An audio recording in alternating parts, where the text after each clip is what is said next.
శ్రీ గురుభ్యో నమ. జై శ్రీకృష్ణ. శ్రీమద్ ఆంధ్ర మహాభాగవతము దశమ స్కందములో శ్రీకృష్ణావతార ఘట్టము. కృష్ణ పరమాత్మని వసుదేవుడు యమునా నదిని దాటి యశోద ప్రక్కన ఉంచడం, యోగమాయను తీసుకురాగా కంసుడు యోగమాయను సంహరించబోవడం, యోగమాయ శపించడం, తదుపరి రేపల్లెలో నందుడు తమకు కొడుకు పుట్టాడని విని మహానందం పొందాడు. సమర్థులు వేదం తెలిసిన వారు అయిన బ్రాహ్మణుని పిలిపించాడు. తాను స్నానం చేసి శుచి అలంకరించుకున్నాడు. ఆ బ్రాహ్మణుల చేత స్వస్తివాచకాలు, శుభాశిస్సులు, పుణ్యాహవచనాలు చేయించాడు. బాలునికి పుట్టినప్పుడు చేయవలసిన శుభకర్మలు చేయించాడు. పితృదేవతలకు తృప్తిగా పూజలు చేశాడు. 2 లక్షల పాడి ఆవులను ఆభరణాలతో అలంకరించి దూడలతో సహా బ్రాహ్మణులకు దానాలు చేశాడు. బంగారు చెంబులు, ఆభరణాలు, నూతన వస్త్రాలు సమర్పించాడు. పెద్ద కొండల వంటి నువ్వుల రాసులను కూడా బ్రాహ్మణులకు దానం చేశాడు. ఈ ఆభీర కుమారుడు శ్రీయుతుడై వీరవైరి జేతయునై దీర్ఘాయుష్మంతుండగునని పాయక దీవించిరపుడు బ్రాహ్మణ జనముల్. ఈ బ్రాహ్మణులందరూ ఈ నందగోపకుమారుడు సమస్త సంపదలతో తులతూగుతూ శత్రువీరులను జయించి దీర్ఘాయుష్మంతుడు కాగలడు అని దీవించారు. దుందుభులు మొరసే గాయక సందోహము పాడే సూత సముదాయముతో వందిజనులు కీర్తించిరి క్రందుగ వీతించ భద్ర కాహళరవముల్. ఆ రేపల్లలో దుందుములు మ్రోగించారు. గాయకులు ఆనందంతో పాటలు పాడారు. సూతులు వందిజనులు స్తోత్రాలతో కీర్తించారు. రక్షణను, క్షేమాన్ని సూచించే బాకాలం రోతలు చెవులకింపుగా వినిపించాయి.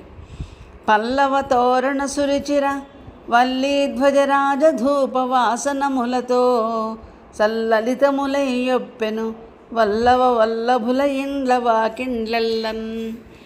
ఆ గొల్లనాయకుల ఇండ్ల వాకిళ్ళు చిగురుటాకుల తోరణాలతో, మనోహరములైన తీవెలతో, గొప్ప కేతనములతో, ధూపముల పరిమళములతో ఇంపు కొలివినవి. గోపకులందరూ తమ పశువుల శరీరాలకు పసుపు నూనె కలిపి పట్టించారు. ఆ పశువులు బంగారు రంగు నెమలి పింఛములలాగున పచ్చని పసుపు రంగుతో వెలుగొందుతూ మందలలో చెంగనాలు వేశాయి. బాలుడు పుట్టిన శుభవేళ ఆ మందలలో లేగదూడలు చెంగనాలు వేశాయి.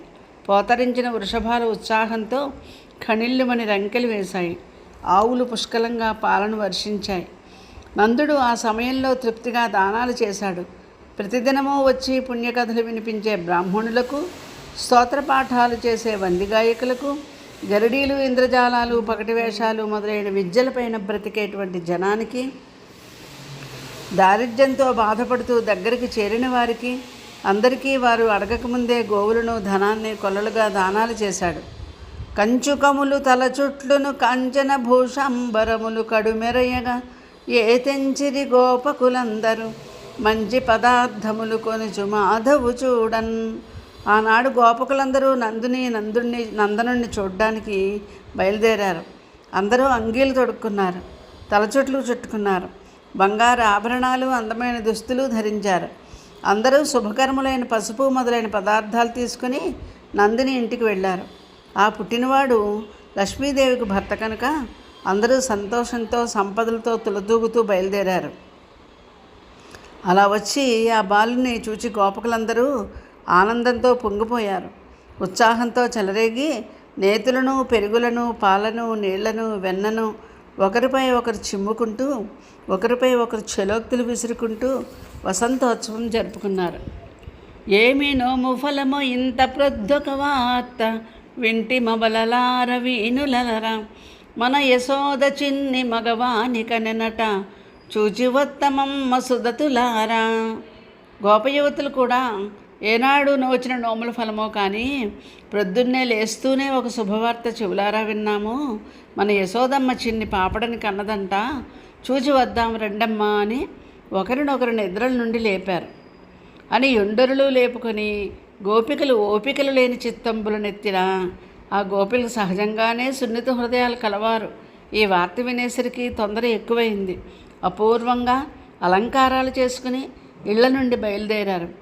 జడగతులను బలుపిరుదులు పిడికెడు నడుములను వలుద బిగిచను గవలున్ వెడదనయనములు సిరితడ తడబడు మోములు భ్రమర చికుర భరములు నమరన్ వేడుకతోడ క్రొమ్ములుడు వీడ కుచోపరిహార రేఖలల్లాడ కపోల పాలికల హాటక పత్ర రుచుల్ వినోదనంబాడ పటంచలంబులసియాడగ చేరి యశోద ఇంటికిన్ చేడియలేగి చూచిరి ఒక జిష్ణుని విష్ణుని చిన్ని కృష్ణుని.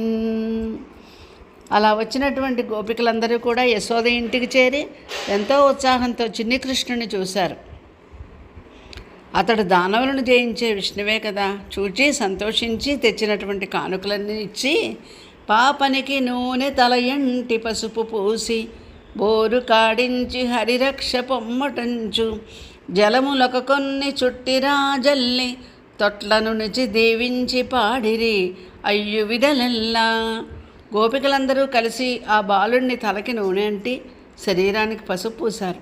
శుభ్రంగా స్నానం చేయించారు. చివరగా ఇదే నీకు శ్రీరామరక్ష అంటూ కొన్ని నీళ్లు చుట్టూ త్రిపి చల్లారు. తొట్టెలో పడుకోబెట్టి దీవించారు. పాట పాడారు. జోజో కమలదలేక్షణ జోజో మృగరాజ మధ్య జోజో కృష్ణ జోజో పల్లవ కరపద జోజో పూర్ణెందువదన జోజో యనుచున్. ఇలా జోలపాటలు పాడారు. పలుతోయంబుల జగముల పలుతోయములందు ముంచి భాసిల్లెడి ఆ పలుతోయగాడు వల్లవలల నా కరతోయముల చలంగుచు తడియున్. ప్రళయ సమయంలో ఎన్నో రకాల జగత్తులను నీటిలో ముంచివేసి తాను ప్రకాశిస్తూ ఉండే ఆ మాయలాడు గోపికల చేతుల్లో జలకాలాడుతూ కేరింతలు కొడుతూ ఆడుకున్నాడు.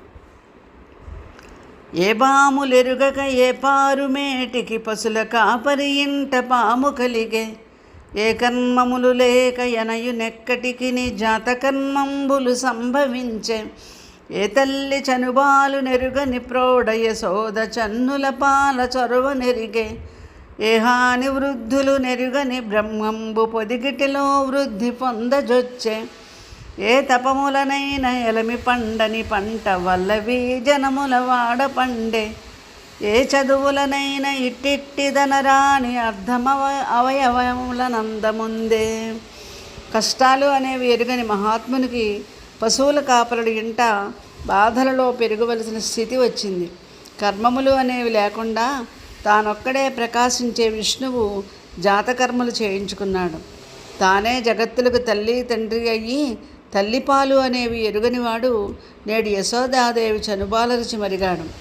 పెరుగుట తరుగుట అనేవి ఎరుగని పరబ్రహ్మము ఈనాడు యశోదమ్మ ఒడిలో పెరగసాగాడు.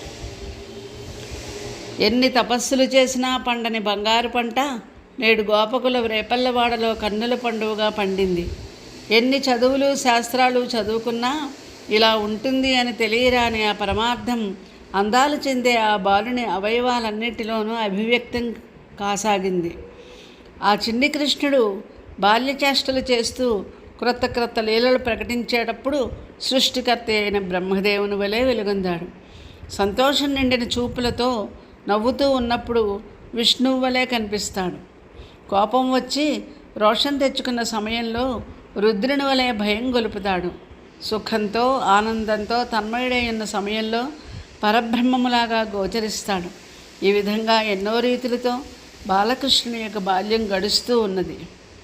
చెయ్యువుల్ సేయుతరిన్ విధాతకరణిన్ చెన్నుందు సంతోష దృష్టియుతుండై నగుచున్ జనార్దనుని మాట్కింబొల్చు రోషించియున్న ఎడన్ రుద్రుని భంగి నొప్పును సుఖానందంబునం పొంది తన్మయుడై బ్రహ్మము భాతి బాలుడమరున్ బాహుల్య బాల్యంబునన్. కొడుకు కన్న వేట్క కొనసాగరోహిణి చీర పంచి చిత్రచేలములను మండనముల నెచ్చి మన్నించెనందుడు ఆ అంబుజాక్షి ప్రీతయై చరింప. అప్పుడు నందుడు తాను కొడుకును కన్న సంబరంలో రోహిణీదేవిని పిలిపించాడు. రంగురంగుల చీరలను ఆభరణాలను బహూకరించి గౌరవించాడు. ఆమె చాలా సంతోషించింది. ఆ బాలుడు జన్మించింది మొదలు రేపల్లలోని ఆలమందులు కుండపొదుగులతో కనుల పండుగ చేశాయి. ఒకనాడు నందుడు ఆలమందలను రేపల్లను రక్షించడానికి నిపుణులైన గోపకులను నియమించాడు. తాను మధురా నగరానికి వెళ్ళి ఏటేటా చెల్లించవలసిన పన్నులను కంసునికి సమర్పించాడు. వాని వద్ద సెలవు తీసుకుని వసుదేవుని ఇంటికి వెళ్ళాడు. ఎంతో గౌరవంతో అతను దర్శనం చేసుకున్నాడు. నందుని కనుగొని ప్రాణము పొందిన బొందియును బోలెపులు పారుచు ఆనందాశ్రులు కడకన్నుల క్రందుకొనన్ కేలి సాజి కౌగిట చేర్చన్. నందుడిని చూడగానే వసుదేవుడు ఆనందాశ్రులతో చేతులు సాచి కౌగిలించుకున్నాడు. ప్రాణం లేని కళేబరానికి ప్రాణాలు వచ్చినట్లు అతనికి నందుని చూడగానే ప్రాణాలు లేచి వచ్చాయి. ఈ విధంగా నందుని కౌగిలించుకుని సుఖాసీనుణ్ణి చేశాడు. అప్పుడు వసుదేవునికి తన కుమారునిపైన ప్రేమ పొంగి వచ్చి ఇలా అన్నాడు: సంతతి లేదని మును ఘనచింతనముల మునికి ముదిసి చిక్కిన నీకున్ సంతతి కలిగెను భాగ్యము సంతతిహీనునికి సౌఖ్య సంతతి కలదే. మిత్రమా, సంతానం లేదని ఎన్నో ఏండ్ల నుంచి తీరని చింతతో చిదిగిపోయిన నీకు ఈనాటికి సంతతి కలిగింది. ఎంత అదృష్టవంతుడువు! నిజానికి సంతానం లేని వానికి సౌభాగ్యాలు ఎక్కడివి? పొడగంటి నిన్ను బ్రతికితి గడచితి నా పదలనింక కార్యంబులు నే ఎడమడుగులేని నెచ్చెలి పొడగాంచుట చచ్చి మరల పుట్టుట కాదే. ఇన్నాళ్ళకు నిన్ను చూశాను, ఇప్పుడు బ్రతికాను, నా ఆపదలన్నీ గడిచినట్లు అనిపిస్తుంది. కార్యనిర్వహణలో ఏమాత్రమూ భేదభావం చూపని స్నేహితుడిని చూడటం అంటే చచ్చినవాడు మళ్ళీ పుట్టడమే. బ్రతుకు తెరువులో ఎన్నో పాటలు పడుతూ ఉండే జనులకు ఒక చోట ఉండాలంటే వీలు పడుతుందా? మరి నదులలో ఎన్నో చెట్లు మ్రాకులు కొట్టుకొని వస్తూ ఉంటాయి. కొన్ని మాకులు కలిసి ఒక చోట చేరి ప్రయాణం చేస్తాయి, మళ్ళీ విడిపోయి తమ దారిని వెళ్ళిపోతాయి. అలాగే మిత్రమా, మీ ఆవులన్నీ చక్కగా పాలిస్తున్నాయా? అంటురోగాలు లేవు కదా? మీ ప్రాంతాల చెరువులు ఏరులు నీళ్లతో నిండి ఉన్నాయా? మీ గోవులు నిలిచే చోట పులులు చిరుతపులులు సంచరించడం లేదు కదా? మీ గొల్లపల్లన్నీ వృద్ధి పొందుతున్నాయా అని ప్రశ్నించాడు. తన పుత్ర మిత్ర ముఖరులదనుపక చూడకయు వారి తరిగి నశింపన్ మనుజు గృహమేది ఆశ్రమమున నుండెడి వానికొక్క మోదము కలదే. తన పుత్రులు మిత్రులు మొదలైన వారిని సంతృప్తిపరచకుండా, వారి క్షేమం చూడకుండా వారు క్షీణించి నశించిపోయేటట్లుగా ప్రవర్తించే గృహస్థు పోషణతో ఉన్న వారికి ఏమాత్రమూ సంతోషం ఉండదు కదా. నందా, నీవు నీ భార్య ప్రేమగా చూస్తూ ఉంటే యశోద వద్ద నా కొడుకు ఆనందంగా ఉన్నాడా? నిన్ను తండ్రిగా చూస్తూనే ప్రేమలందుకుంటూ ప్రేపల్లలో క్షేమంగా ఉన్నాడు కదా అని అడగగా నందుడిలా అంటున్నాడు: నీకున్ దేవకిన్ జనించిన సుతానీకంబు తోడ్తోడమున్ని కంసుండు వధించే మీ సుత తుదిన్ హింసింపచే తప్పి తానాకాశంబునకేగే బాలయది దైవాధీనమాపద్దశన్ శోకం బంధునే తజ్ఞుడూరడుము నా సూనుండు నీ సూనుడే. వసుదేవా, నీకు దేవకీ పుట్టిన కొడుకులందరినీ పుట్టిన వెంటనే కంసుడు వధించాడు. పాపం చివరికి మీ కూతురు కూడా హింసించపోతే ఆకాశానికి ఎగిరిపోయింది. మొత్తం మీద నీకు బిడ్డలు లేకుండా పోయారు. జగత్తంతా దైవాధీనం కదా. ఈ సంగతి తెలిసినవాడు ఆపదలు వచ్చినప్పుడు దుఃఖపడతాడా? కనుక ఊరడిల్లుము, నా కొడుకే నీ కొడుకు అనుకో అని వసుదేవుడు నందునికి ఇలా అన్నాడు. కంసునికి పన్నులు చెల్లించావు, మమ్మల్ని చూచావు, మేము నిన్ను చూచాము, మంచిది. గోకులంలో ఉత్పాతాలు సంభవించే సూచనలున్నాయి, ముందు జాగ్రత్త పడవలసి ఉంది, వెంటనే బయలుదేరమని వసుదేవుడు నందునికి చెప్పాడు. స్వస్తి.